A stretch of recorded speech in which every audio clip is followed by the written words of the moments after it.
Hi friends, welcome back to our channel. आज हम chemistry की दुनिया में एक नया सफर शुरू करने वाले हैं।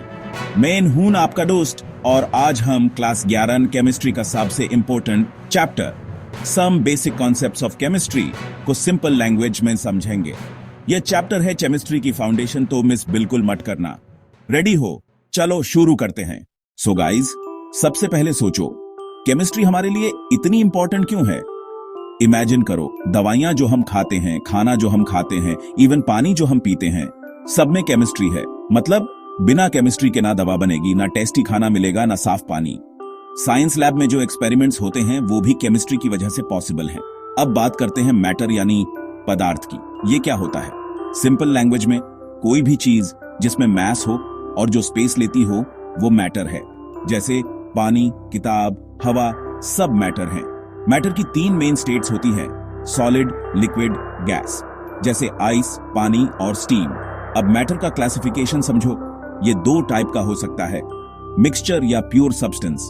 मिक्सचर मतलब जैसे पानी में नमक मिला दिया, वो मिक्सचर हो गया।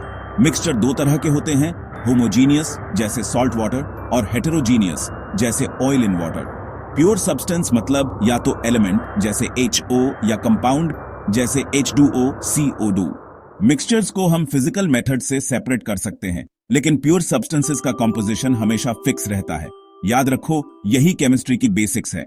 अब बात करते हैं मैटर के प्रॉपर्टीज और उनके मेजरमेंट की। मतलब किसी भी चीज के स्पेशल फीचर्स और उनको कैसे मेजर करते हैं।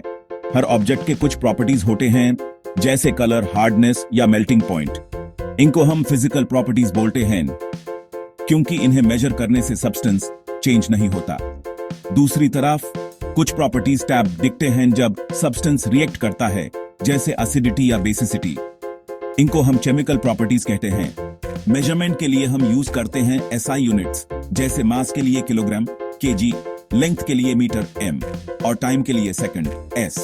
एक और इंपॉर्टेंट बात है एक्यूरेसी और प्रेसिजन। एक्यूरेसी मतलब कितना क्लोज है एक्चुअल वैल्यू से, और प्रेसिजन मतलब कितनी बार सम रिजल्ट मिलता है। जब भी मेजरमेंट करते हो, सिग्निफिकेंट फिगर्स का ध्यान रखना चाहिए।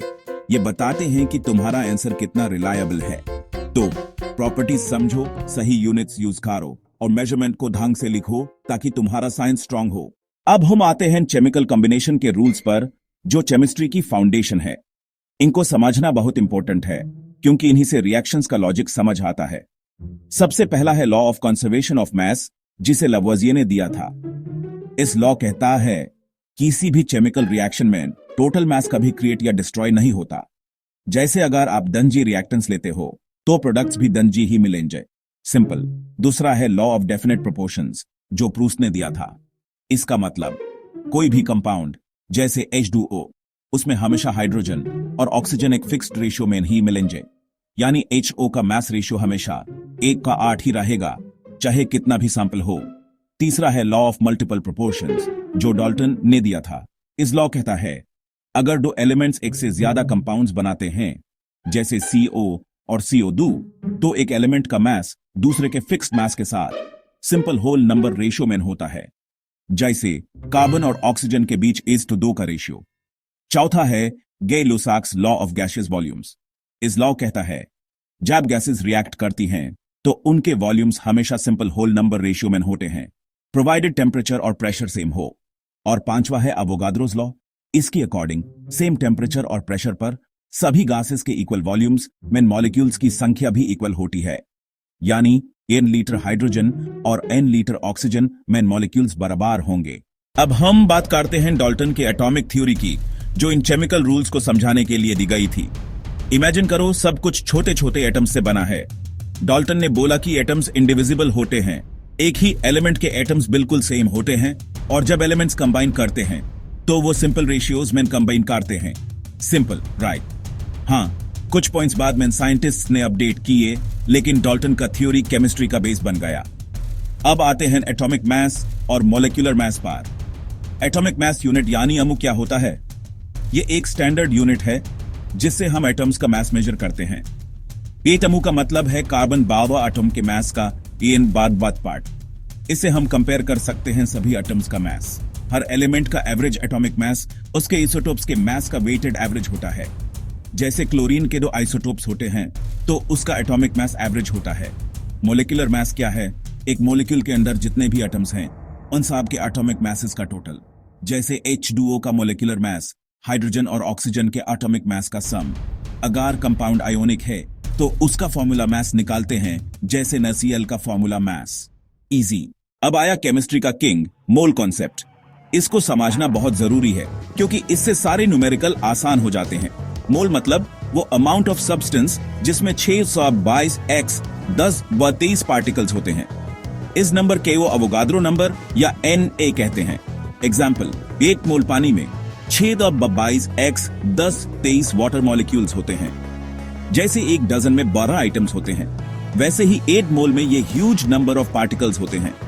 अब बात करते हैं मोलर मास की, यानी 8 मोल सब्सटेंस का मास ग्राम में। फॉर एग्जाम्पल, पानी का मोलर मास 18 ग्राम पर मोल है। मोलर मास का वैल्यू एटॉमिक या मॉलिक्यूलर मास के नंबर के बराबर होता है, बस यूनिट ग्राम पर मोल हो जाता है। फॉर एग्जाम्पल, H2O का मॉलिक्यूलर मास 18 mu है तो उसका मोलर मास 18 ग्राम पर मोल होगा। सिंपल। इस कॉन्सेप्ट से हम मास को मोल में और मोल को पार्टिकल्स में इजीली कन्वर्ट कर सकते हैं। बस फॉर्मूला याद रखो। अब आते हैं स्टोइकियोमेट्री यानी रस समीकरण मिति पर।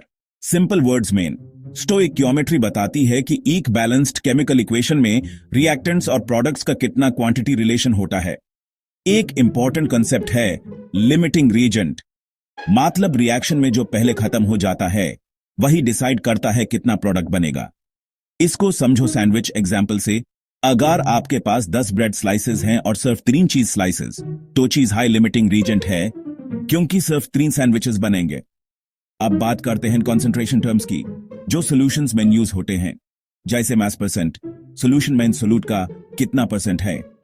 मोल फ्रैक्शन, टोटल मोल्स में से सोल्यूट का फ्रैक्शन। मोलैरिटी m, पर लीटर सॉल्यूशन में सोल्यूट के मोल्स। मोलालिटी m, पर केजी सॉल्वेंट में सोल्यूट के मोल्स। इन सभी टर्म्स का यूज हम सॉल्यूशंस की कंसंट्रेशन बताने के लिए करते हैं। एग्जाम में फॉर्मूला चार्ट जरूर बना लेना। तो दोस्तों, यह था पूरा समरी ऑफ रसायन विज्ञान की कुछ मूल अवधारणाएं। सारे इंपॉर्टेंट कॉन्सेप्ट्स एक जगह एकदम सिंपल लैंग्वेज में। आई नो ये चैप्टर में काफी नए टर्म्स आए होंगे, बट ट्रस्ट मी, अगर आपने बेसिक्स समझ लिए तो आगे की केमिस्ट्री बिल्कुल इजी हो जाएगी। अगर वीडियो हेल्पफुल लगा हो तो लाइक जरूर करना, फ्रेंड्स के साथ शेयर करो और चैनल को सब्सक्राइब करना मत भूलना फॉर मोर अमेजिंग कंटेंट। अपने डाउट्स और फीडबैक कमेंट्स में लिखना ना भूलो। भागते रहो, मिलते हैं नेक्स्ट वीडियो में। Bye bye and all the best.